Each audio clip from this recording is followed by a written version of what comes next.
ഇന്നത്തെ വീഡിയോയിൽ നമുക്ക് കെമിക്കൽ ഹസാർഡ്സ് എന്തൊക്കെയാണെന്ന് നോക്കാം. കെമിക്കൽ ഹസാർഡ്സിൻ്റെ ലബോറട്ടറി എന്ന് പറയുമ്പോൾ തന്നെ അതിൻ്റെ ഡെഫിനിഷൻ ഇവിടെ കൊടുത്തിട്ടുണ്ട്. കെമിക്കൽ ഹസാർഡ്സ് 4 രീതിയിലാണ് ലബോറട്ടറികളിൽ ഉള്ളത്. അതായത് കൊറോസീവ്, ടോക്സിക്, ഫ്ലെയിമബിൾ, റിയാക്റ്റീവ്, ഇങ്ങനെ 4 തരത്തിലുള്ള കെമിക്കൽ ഹസാർഡ്സ് ആണ് ലബോറട്ടറി മെയിനായിട്ടുള്ളത്. അതിൽ കോമൺ കെമിക്കൽ ഹസാർഡ്സ് എന്ന് പറയുന്നത് നമുക്ക് ഓരോന്നായിട്ട് നോക്കാം. ആദ്യം തന്നെ ടോക്സിക് ഹസാർഡ്സ് എന്തൊക്കെയാണെന്ന് നോക്കാം. ടോക്സിക് ഹസാർഡ് 3 തരത്തിലാണ് നമുക്ക് മെയിനായിട്ട് സംഭവിക്കുന്നത്: ഇഞ്ചക്ഷൻ, ഇൻഹലേഷൻ ആൻഡ് അബ്സോർഷൻ. അതായത് ഇഞ്ചക്ഷൻ എന്ന് പറഞ്ഞിട്ടുണ്ടെങ്കിൽ എന്താണ്, വിഴുങ്ങുക എന്നാണ് അതിൻ്റെ മലയാളം മീനിങ്. പക്ഷേ നമുക്കത് എങ്ങനെയെങ്കിലും ഏതെങ്കിലും വഴി ഉള്ളിൽ ചെല്ലുന്നത് മൂലം ഉണ്ടാകുന്നത്, അതാണ് ഇഞ്ചക്ഷൻ ഉദ്ദേശിക്കുന്നത്. ഇൻഹലേഷൻ എന്ന് പറയുന്നത് നമ്മൾ ശ്വസിക്കുന്നത് വഴി ഉണ്ടാകുന്നത്, അല്ലെങ്കിൽ അബ്സോർഷൻ വഴി. ഇങ്ങനെ ഇതിന് 2 എക്സാമ്പിൾ കൊടുത്തിട്ടുണ്ട്: മെർക്കുറി, ഫോർമാൽഡിഹൈഡ്. ഈ മെർക്കുറിയും ഫോർമാൽഡിഹൈഡും ഒക്കെ നമ്മൾ ശ്വസിക്കുന്നതിലൂടെയും അതിൻ്റെ ആ സ്മെല്ലിൽ കൂടെയൊക്കെ വരുന്ന ഹസാർഡുകളാണ് ടോക്സിക് ഹസാർഡുകളിൽ പെടുന്നത്.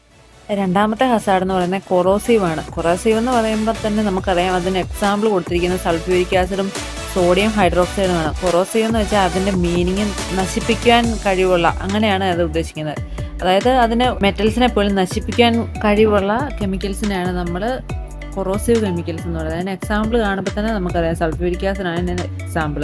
പിന്നെ ഫ്ലെയിമബിൾ കെമിക്കൽസ് എന്ന് പറയുമ്പോൾ ഫയർ മൂലം ഉണ്ടാകുന്ന എന്തെങ്കിലുമൊക്കെ ഹസാർഡ്സുകൾ, അതിനെയാണ് നമ്മൾ ഫ്ലെയിമബിൾ കെമിക്കൽസ് മൂലം ഉണ്ടാകുന്ന ഹസാർഡ്സ് എന്ന് പറയുന്നത്. അതിനും എക്സാമ്പിൾ ഇവിടെ കൊടുത്തിട്ടുണ്ട്. റിയാക്റ്റീവ് എന്ന് പറഞ്ഞിട്ടുണ്ടെങ്കിൽ പൊട്ടിത്തെറിക്കാൻ വേണ്ടി സാധ്യതയുള്ള കെമിക്കൽസ്, അതിന് എക്സാമ്പിളാണ് സോഡിയം, മെറ്റലും, പെറോക്സൈഡും. ഈ 3 പോയിൻറ്റ്സിൻ്റെയും ഒരു ഡെഫിനിഷൻ പോലെയുള്ള പോയിൻറ്റ്സ് നമ്മളിവിടെ കൊടുത്തിട്ടുണ്ട്. അതിനുശേഷം നമ്മൾക്ക് ഇതിനെതിരെ എന്തൊക്കെ കാര്യങ്ങളാണ്, ഇത് എന്തൊക്കെ പ്രിക്കോഷൻസ് ആണ് ചെയ്യേണ്ടതെന്ന് നോക്കാം. പ്രിക്കോഷൻസ് നമുക്ക് എല്ലാവർക്കും അറിയാവുന്ന കാര്യങ്ങൾ തന്നെയാണ്. ലബോറട്ടറി നമ്മൾ കെമിക്കൽസ്, ഹസാർഡസ് ആയിട്ടുള്ള സാധനങ്ങൾ യൂസ് ചെയ്യുമ്പോൾ ഗൂഗിൾസ് ഉപയോഗിക്കുക, ഗ്ലൗസ് പ്രോപ്പറായിട്ട് ധരിക്കുക, നമ്മൾ ഫ്യൂം ഫുഡുകൾക്കുള്ളിൽ വെച്ച് കെമിക്കൽസ് പ്രിപ്പയറും കാര്യങ്ങളൊക്കെ ചെയ്യുക, എല്ലാ കെമിക്കൽസും കറക്റ്റായിട്ട് പ്രോപ്പറായിട്ട് ലേബിൾ ചെയ്യുകയും ഓരോന്നും ഡിഫറൻസ് അനുസരിച്ച് നമ്മൾ സ്റ്റോറേജ് ചെയ്യുകയും എല്ലാം ചെയ്യുക.